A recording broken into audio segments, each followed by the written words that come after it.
Late September 1944. An American reconnaissance patrol pushes cautiously up a narrow, forested logging road in eastern France, edging closer to the German border, angled perfectly to shatter incoming Allied armor-piercing shells like glass. Its 88mm main gun extends nearly 20 feet past the chassis. To avoid detection by night-flying Allied reconnaissance, drivers were strictly forbidden from using headlights. The physical and psychological toll of this task was staggering. A 19-year-old driver sat sealed inside a vibrating, deafening metal box, peering through a narrow glass vision block. He was responsible for guiding a vehicle, the weight of a commercial airliner, through a lightless forest, over muddy, bomb-cratered roads, using only the faint illumination of the stars.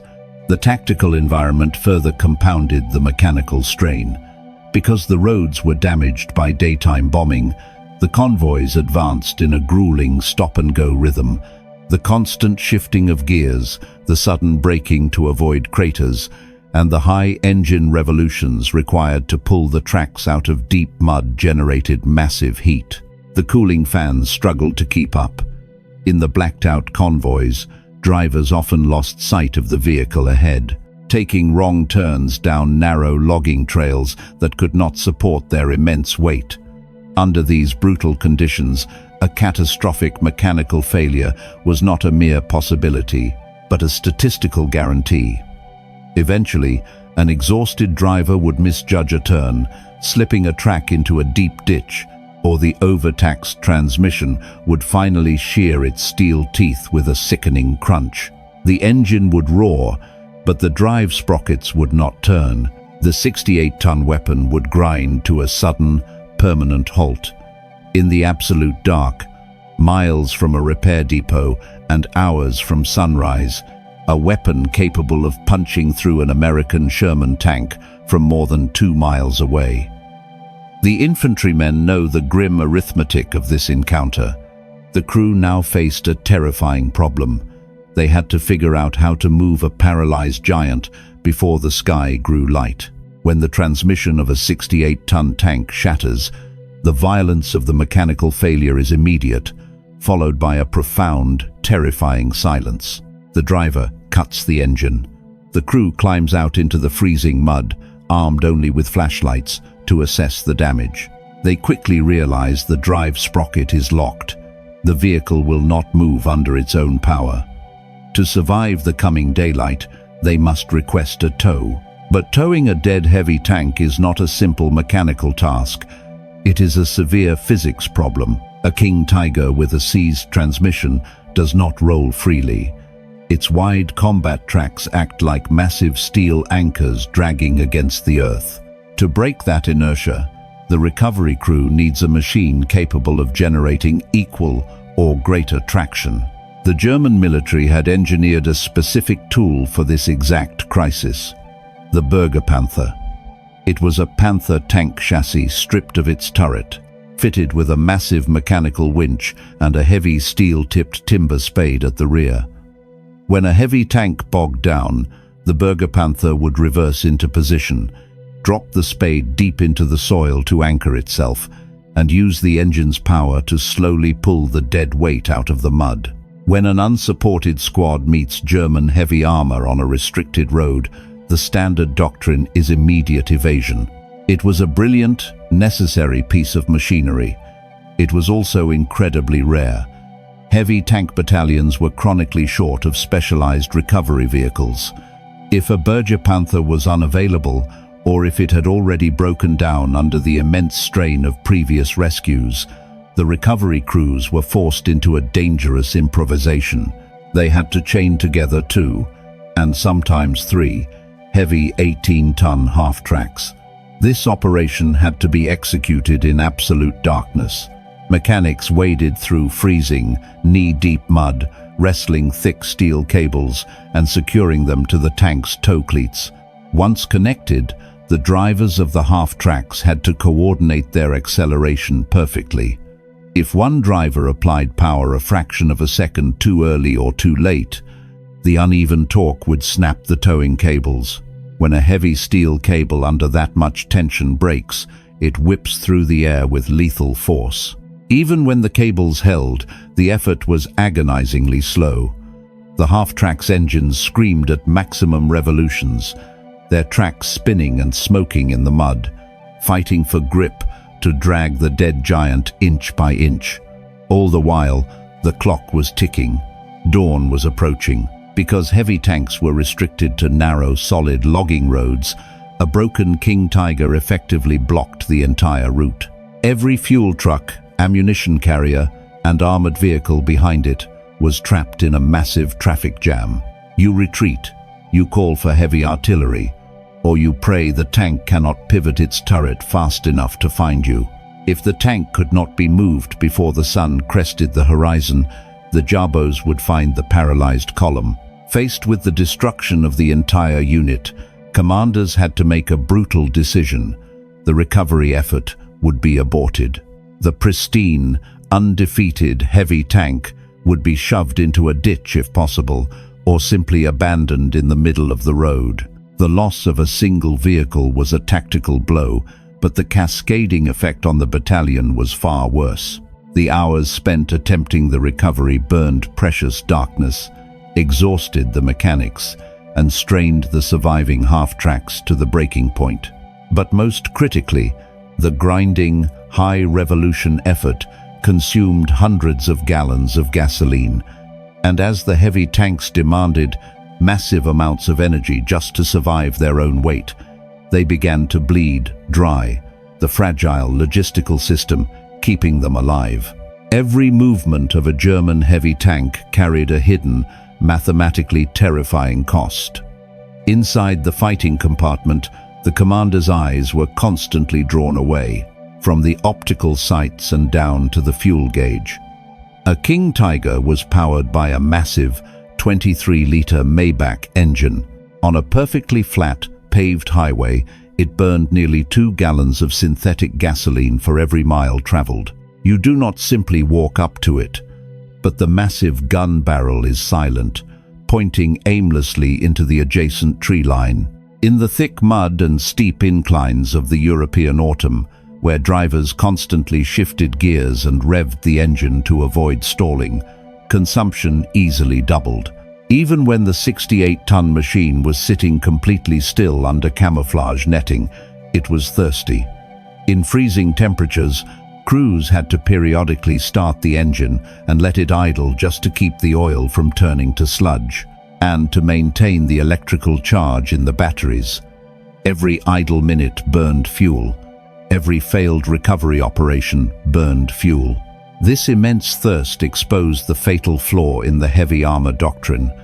The German High Command had built an invincible spearhead, but completely ignored the wooden shaft. A tank is not an independent weapon. It is the armored endpoint of a highly fragile, unarmored supply chain. To keep a heavy tank battalion moving, a continuous convoy of standard 3-ton Opel Blitz supply trucks had to shuttle thousands of gallons of gasoline from distant railheads to the frontline assembly areas. The armor on the front of a King Tiger was 6 inches thick.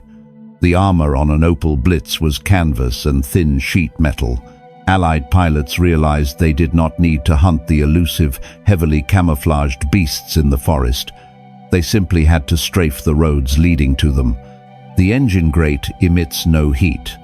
The thick steel hatches above the commander's cupola and the driver's station are thrown wide open.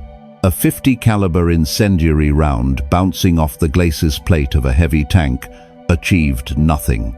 That exact same round, tearing through the side of a supply truck, instantly vaporized the vehicle, the driver, and the precious cargo. The destruction of the soft-skinned supply chain forced the logistics network into the same grueling nocturnal cycle as the tanks. Fuel trucks drove in pitch darkness over shattered roads. Drivers, exhausted by the tension, frequently slid off the muddy tracks into ravines, losing the cargo to gravity rather than enemy fire. Even when a fuel convoy successfully navigated the dark, A destroyed bridge or a disabled tank blocking the narrow path meant the gasoline could not reach the frontline units. The battlefield consequences were paralyzing. German heavy tank commanders began arriving at their assembly areas, with their internal tanks already half empty. In combat, they could no longer maneuver freely. If an American anti-tank gun was positioned down a main road, the German commander could not order a wide flanking maneuver through a muddy field, because he knew the detour would burn his final reserves of gasoline. He was forced into direct, predictable, and highly dangerous frontal assaults. When the last drop of gasoline was siphoned from the engine, the tank died. Without engine power, the massive turret could no longer be rotated hydraulically. The gunner was forced to painfully crank the heavy gun by hand, exposing the dark interior of the turret to the autumn drizzle. Slowly, the patrol creeps forward, rendering the vehicle useless in a fast-paced engagement. The world's most powerful mobile weapon instantly degraded into a static steel bunker, blind to its flanks and incapable of retreat. This slow, logistical strangulation had plagued the German defensive withdrawals throughout late 1944. Yet, the High Command remained convinced that the sheer power of their heavy armor could still fracture the Allied lines if massed together for one final blow. The ultimate proof of this invisible, collapsing system was about to be tested under maximum pressure in the freezing, restrictive terrain of the Ardennes. The 16th of December, 1944. The German High Command committed the last of its armored reserves to a massive, desperate offensive through the dense Ardennes forest. For the heavy tank battalions, the conditions seemed miraculously perfect. A thick, freezing fog blanketed the hillsides, dropping visibility to near zero, and completely grounding the dreaded Allied fighter bombers. Free to move during the day without fear of aerial attack, the King Tigers and Jag Tigers were ordered to spearhead the drive toward the Meuse River. This was the ultimate test. The heavy armor was finally unleashed in mass, supported by infantry and unhindered by the sky. Yet, within 48 hours, the attack began to fracture, destroyed not by American anti-tank guns, but by the very terrain the German planners had selected. The Ardennes is a claustrophobic maze of steep ravines. They inspect the massive hull, searching for the telltale, jagged gouges of a high-velocity kinetic impact. There are none. Dense pine forests and narrow, winding dirt tracks. To maintain momentum, the armored columns had to secure the few paved roads and intact stone bridges. But American combat engineers, retreating under heavy fire, systematically detonated the crossings over the Amblève and Salm rivers. When a lead element reached a demolished bridge, the entire system collapsed upon itself. A 30-ton American Sherman tank, or a light half-track, could often maneuver off the road, slide down a snowy embankment, and ford a shallow stream to continue the advance. A 68-ton King Tiger could not. The moment its tracks left the compacted dirt of the roadbed, it sank into the freezing mud, unable to advance, unable to cross the river, and physically incapable of turning around on a narrow forest track bordered by thick pines.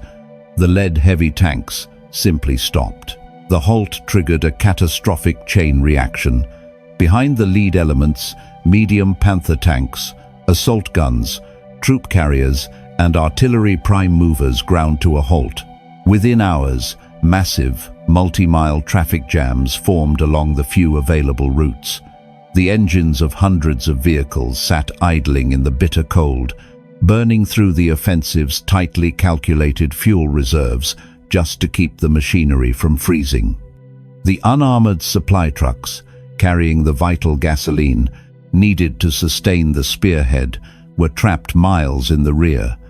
They were physically blocked from reaching the combat units by an impenetrable wall. They look for the black scorching of an internal ammunition fire, or the severed links of a broken track of their own stalled armor. The elite heavy tank battalions, explicitly designed to shatter enemy lines, had instead become impenetrable steel roadblocks, choking the arteries of the entire offensive.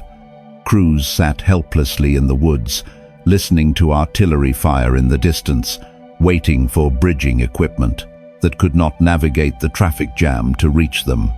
As the days ticked by, the fuel gauges dropped toward empty. When the weather finally cleared on December 23, the Allied air forces returned in overwhelming numbers.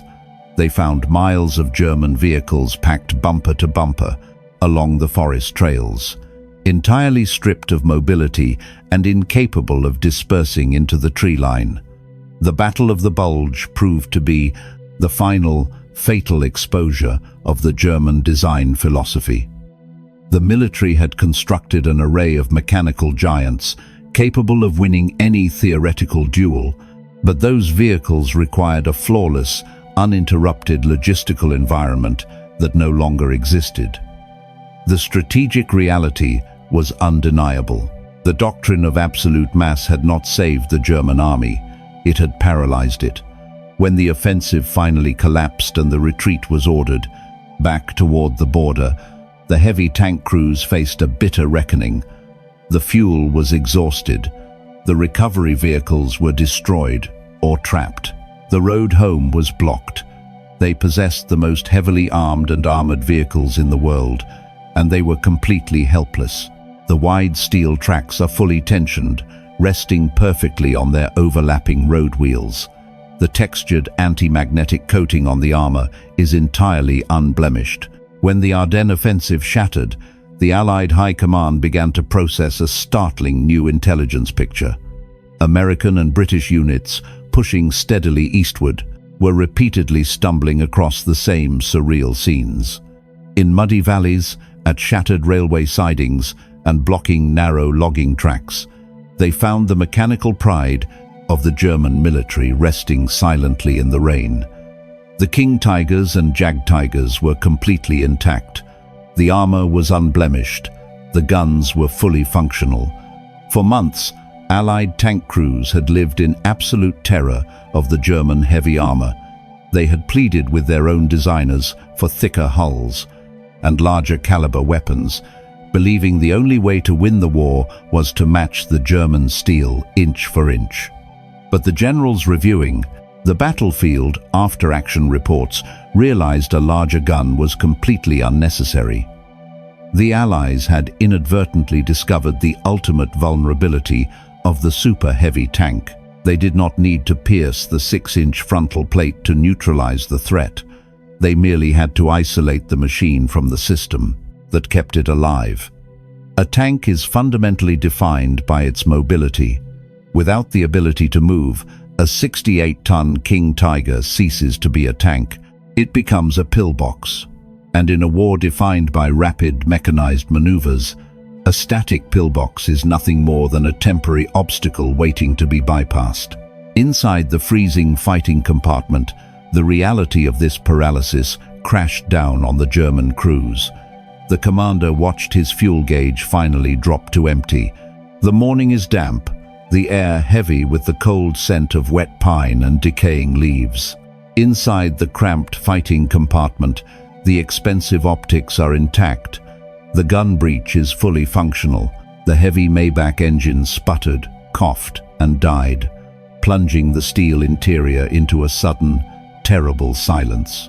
The hydraulic hum of the turret traverse stopped. The thick armor plates, engineered to protect the 5 men inside, instantly transformed from a sanctuary into a steel prison. Without engine power, they could not rotate the massive turret fast enough to track a moving target. Without gasoline, they could not fall back to the next defensive line.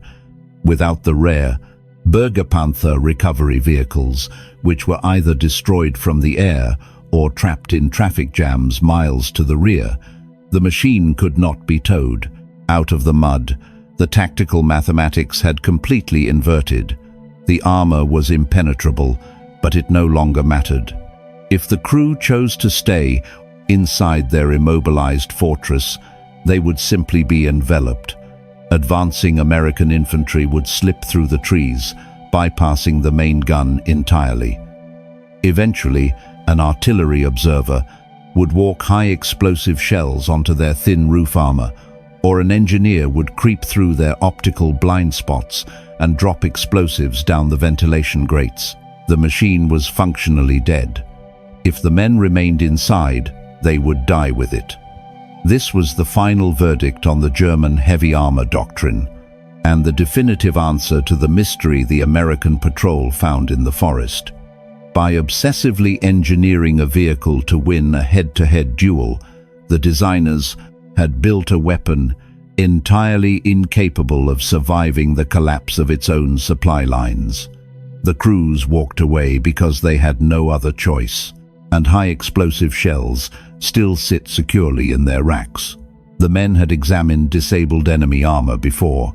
They had to abandon the safest place on the Western Front just to survive. But leaving the tank was not simply a matter of opening the hatches and stepping into the mud. The German High Command strictly forbade the intact capture of its heavy armor. Before these elite crews could begin their desperate retreat, they were required to perform one final, devastating mechanical task. The manual dictated a specific procedure for a stranded crew. To prevent the enemy from capturing intact heavy armor, the commander was supposed to rig the vehicle with specialized demolition charges. One explosive block would go into the breech of the 88mm gun to shatter the barrel. Another would be placed directly on top of the Maybach engine block. With a muffled blast, the immense machine would be reduced to useless, scorched iron. But the total collapse of the German logistical network was an absolute, unforgiving reality. The same shattered supply lines that failed to deliver synthetic gasoline and spare track links had also failed to deliver demolition explosives. When the American patrol crept cautiously up that logging road in eastern France and found the pristine King Tiger, they were not looking at a miracle. They were looking at the final, quiet consequence of a system that had starved to death. The 5 German crewmen inside had no explosives left. They had walked through the aftermath of vicious mechanized clashes, the shattered metal, the lingering smoke, the violent wreckage of machines broken by overwhelming force. They had no fuel to move. They had no recovery vehicles to tow them. They had only the freezing rain and the approaching sound of American artillery. Faced with the reality of an immovable 68-ton prison, the crew executed the hardest maneuver of their military careers. The driver reached down and killed the electrical systems. The loader slid past the racks of high-explosive shells he would never fire. One by one, they climbed out of the steel fortress that had been designed to make them immortal. The commander, trained to believe that heavy armor was the ultimate battlefield authority, stepped out of the cupola and simply left the hatches open to the sky. The moment their boots touched the wet, clinging mud, these elite soldiers underwent a brutal transformation. Minutes earlier, they were the undisputed apex predators of the Western Front, capable of obliterating enemy formations from 2 miles away. The second they abandoned the tank, they became nothing more than cold, vulnerable infantrymen. Dressed in their black panzer uniforms, lacking proper winter gear, rifles, or rations, they began a humiliating retreat. They started the long walk east toward the border. Along the cratered roads, they merged with a ghost army. They knew what a dead tank looked like. This time, the scene did not match the rules. They walked alongside exhausted recovery mechanics, carrying heavy, useless wrenches. They passed half-track drivers who had burned out their transmissions trying to drag dead tanks from the mud. They joined radio operators with dead batteries and the surviving drivers of unarmored supply trucks that had been hunted without mercy by Allied aircraft. The designers and the High Command had believed that victory could be forged entirely in steel. They forgot the thousands, of unseen hands required to make that steel move.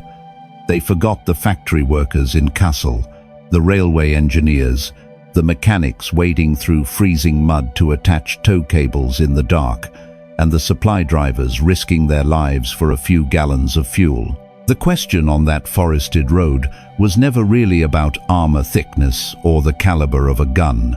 It was about the delusion of a military that believed superior engineering could ignore physical reality. A weapon is not magic. It is only the visible edge of a massive, fragile human system. When that system shattered under the weight of its own ambition and Allied air power, the armor ceased to be. The King Tiger did not look dead. It looked as though it had simply been parked and discarded. A threat. It became a monument. And so, the world's most terrifying war machine was left behind in the silent woods, defeated not by an enemy shell, but by the mud, the distance, and the empty fuel gauge. According to every fundamental law of armored warfare accepted by both sides, a tank's survival was dictated by its armor, thickness, and its firepower. If the armor remained unbroken, the tank should be fighting. The highly trained crew sitting inside this rolling fortress possessed the ultimate tactical advantage over anything the Americans could currently field. Yet, for some reason, 5 men had willingly climbed out of the safest place on the Western Front, stepped into the mud, and walked away without firing a single shot. If Allied anti-tank fire had not defeated this machine, something else had. To understand why this pristine behemoth was left to rust in a quiet forest, we first need to understand the uncompromising engineering logic that brought it into existence. The soldiers move in staggered formation, stepping carefully through the deep, waterlogged ruts left by heavy traffic. The logic that built the 68-ton machine, sitting idle in the French forest, was born from a terrifying experience 3 years earlier. In the summer of 1941, German armored divisions advancing into the Soviet Union collided with Russian T-34 and KV-1 tanks. The German crews watched in horror as their standard anti-tank shells bounced harmlessly off the sloped Soviet armor. For a military built on the myth of invincible, fast-moving panzer spearheads, it was a profound institutional shock. The response was immediate and absolute. The German High Command resolved that they would never again be caught on the wrong side of the armor equation. They would build machines of such overwhelming qualitative superiority that no enemy could survive a direct encounter. This mindset fundamentally changed what a tank was supposed to be. In the early years of the war, German doctrine had emphasized operational mobility. Tanks were meant to exploit gaps, drive deep behind enemy lines, and paralyze communications. Speed, mechanical reliability, and range mattered more than heavy armor. But as the war dragged on and the strategic posture turned defensive, the design philosophy shifted entirely toward tactical overmatch. The tank became less of an exploitation vehicle and more of a mobile bunker, designed specifically to win head-to-head duels. They are listening for the specific, terrifying sound they have been conditioned to dread: the deep, rhythmic, metallic grind of Maybach tank engines. If the enemy built a better gun, German engineers would build a thicker hull. If the enemy thickened their armor, Germany would forge an even larger weapon. It was a linear, uncompromising arms race, and the heavy tank battalions were its ultimate expression. Vehicles like the King Tiger and the turretless Jag Tiger were masterpieces of ballistic mathematics. On a flat, open plain, their dominance was absolute. A King Tiger could easily destroy an American Sherman or a Soviet T-34 from more than 2,000 meters away, long before the Allied tank could even bring its weapon into effective firing range. The elite German crews assigned to these heavy battalions were taught to view themselves as modern knights.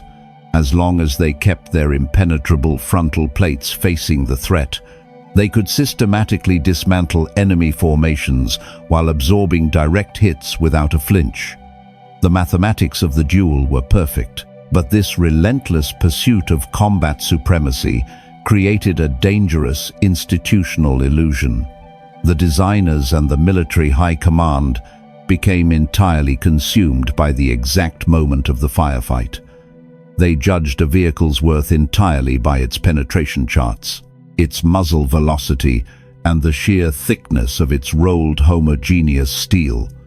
In their obsession with ensuring their tanks, instead, they hear nothing but the wind moving through the branches. As the muddy track curves sharply around a wooded ridge, could never be killed in a fair fight. They completely ignored the environment where the fight was supposed to happen. They treated the battlefield as an infinite, perfectly flat chessboard. They assumed that if a tank was strong enough to win the duel, the rest of the war would naturally accommodate it. They forgot that a heavy tank does not simply materialize on the front line. It has to travel there.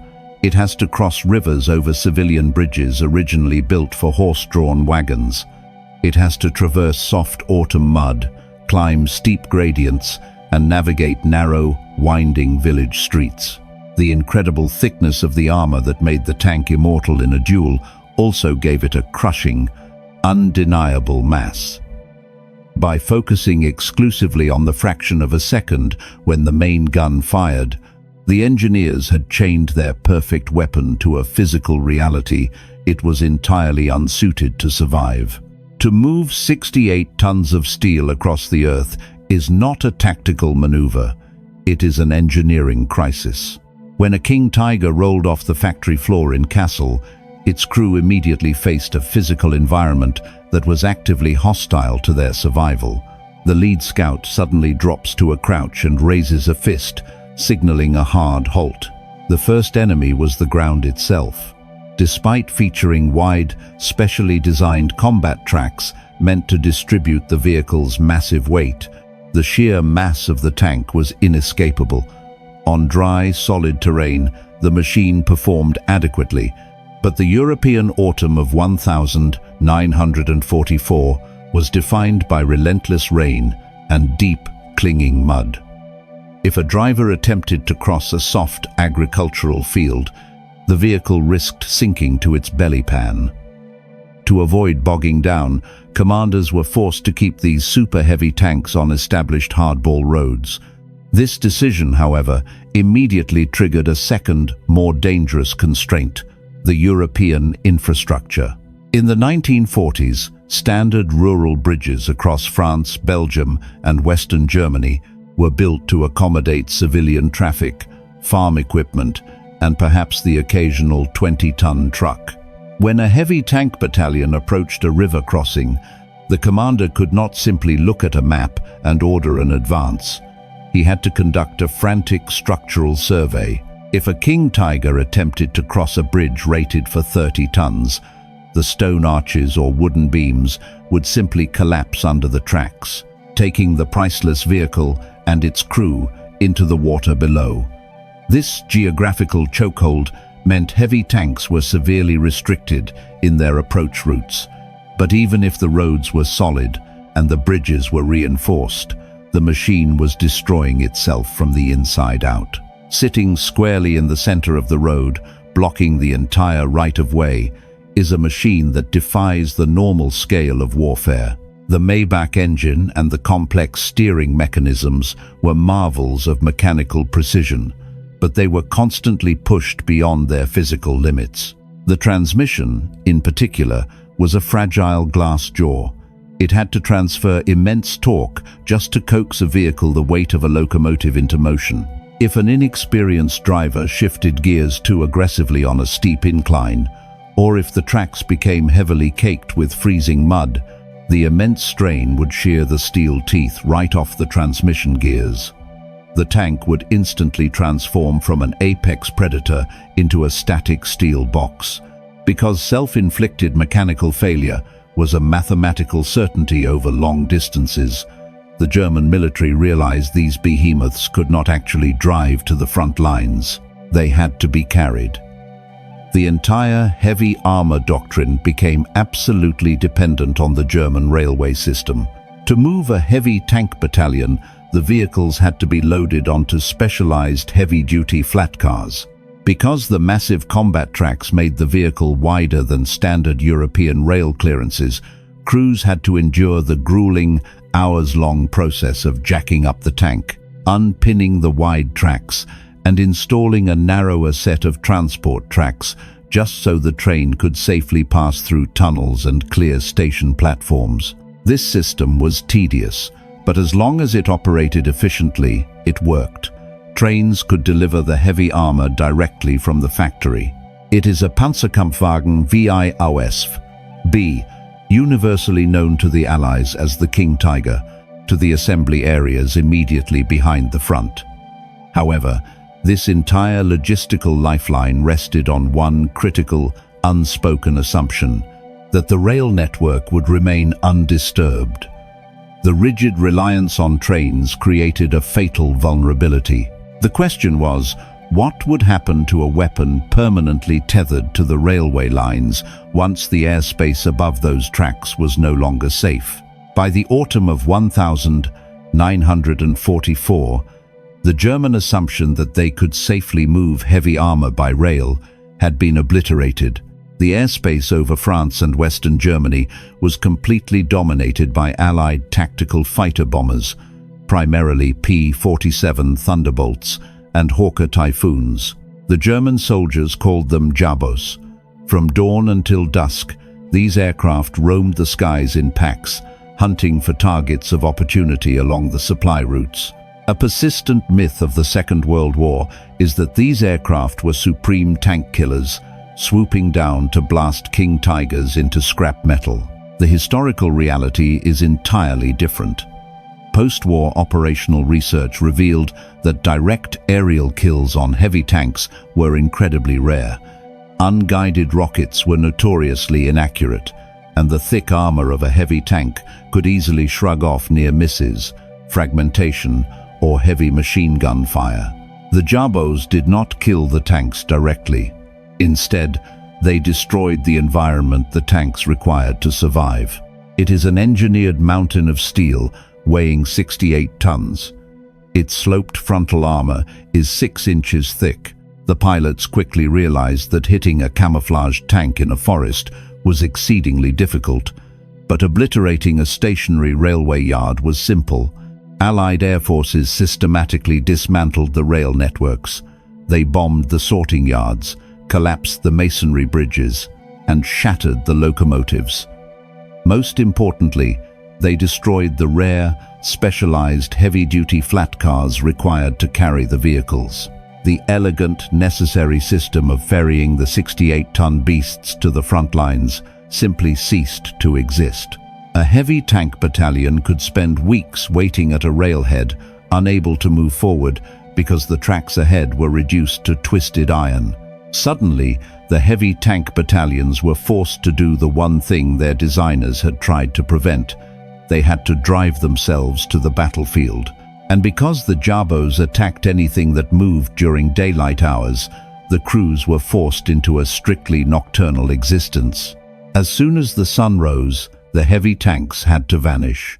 Crews scrambled to pull their massive vehicles under the dense tree canopy, carefully masking the distinct, angular silhouettes with cut branches and camouflage netting. They sat in cold silence all day, listening to the drone of aircraft engines overhead, waiting for darkness. When night finally fell, the nightmare of movement began.